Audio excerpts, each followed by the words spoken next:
প্রত্যেকটি মুসলিম ব্যক্তি তার মৃত্যুর পরে এই 5টি জিনিস নিয়ে আফসোস করবে, কেননা তারা জাহান্নামে প্রবেশ করবে এই 5টি কারণেই। তাই সময় থাকতে আজই এই 5টি অভ্যাস ত্যাগ করুন, যেন মৃত্যুর পরে আপনাকে আফসোস করতে না হয়। আর এই 5টি বিষয় পৃথিবীতেই পূর্ণ করে যাবেন, কারণ আমাদের প্রিয় নবী হযরত মুহাম্মদ সাল্লাল্লাহু আলাইহি সাল্লাম এই 5টি কাজ করতে বারবার করে বলে গিয়েছেন, কারণ প্রত্যেকটি মানুষই মৃত্যুর পরে এই 5টি আফসোস করতে থাকবে। প্রিয় দর্শক, আপনি যদি আল্লাহকে ভালোবাসেন অবশ্যই আলহামদুলিল্লাহ এবং এই ভিডিওটি শেয়ার করে প্রত্যেক মুসলিমকে জানিয়ে দিবেন, আপনার ঈমানের দায়িত্ব পালন করা হয়ে যাবে ইনশাআল্লাহ। প্রিয় দর্শক, চলুন বেশি কথা না বলে শুরু করা যাক আজকের এই গুরুত্বপূর্ণ ভিডিও। মৃত্যুর পরে মানুষ যেই 5টা বিষয় নিয়ে আফসোস করবে তার ভিতরে 1 নম্বরে রয়েছে আল্লাহ তাআলার সাথে শিরক করা।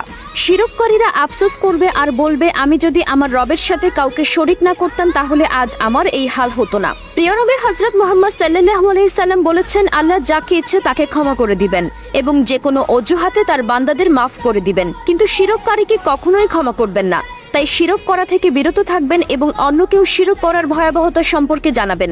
2 নম্বরে মৃত্যুর পরে মানুষ যেই আফসোস করবে তা হলো, হাই আমি যদি মাটি হয়ে যেতাম।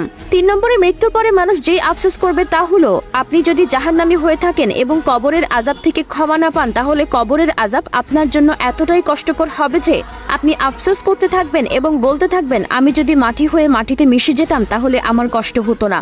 কিন্তু আফসোস মৃত্যু একবারই হয়। 3 নম্বরে যে বিষয় নিয়ে আফসোস করার কথা বলা হয়েছে সেটি হলো, আমি যদি পরকালের জন্য কিছু করতে পারতাম। আল্লাহ তাআলা মানুষকে দুনিয়াতে পাঠিয়েছেন আল্লাহ তাআলার ইবাদত করার জন্য। আল্লাহর এই কথা সত্যি যে আমি জিন জাতিকে সৃষ্টি করেছি আমার ইবাদতের জন্য, এবং আমার এই কথাও সত্যি যে আমি জাহান্নাম পূর্ণ করব মানুষ, জিন আর পাথর দিয়ে।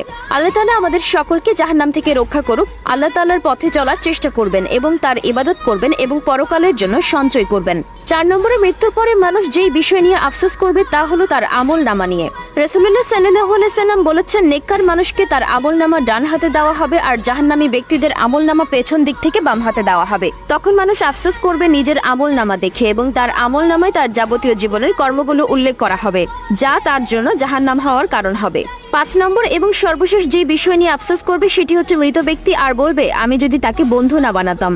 দুনিয়ায় একটি কথা প্রচলন আছে, আপনি যদি 5 জন ডাকাতের সাথে সম্পর্ক রাখেন 6 নম্বর ডাকাত আপনি হবেন, এবং আপনি যদি 5 জন আলেমের সাথে থাকেন 6 নম্বর দিনদার মানুষটি আপনি হবেন। তার মানে আমাদের জীবনে এমন বন্ধু বানানো যাবে না যে বন্ধু আমার জাহান্নামের কারণ হবে। সঙ্গদোষী হয়তো জীবনকে বেখেয়ালে কাটিয়ে দিবে, কিন্তু পরকালে যখন আল্লাহর সামনে দাঁড়াবেন তখন আপনার আফসোস হবে। আল্লাহ তাআলা আমাদের সকলকে সঠিক বুঝ দান করুক এবং যতদিন বেঁচে থাকবো ততদিন প্রিয় নবীর দেখানো পথে চলতে পারি সেই তৌফিক দান করুক। আমিন।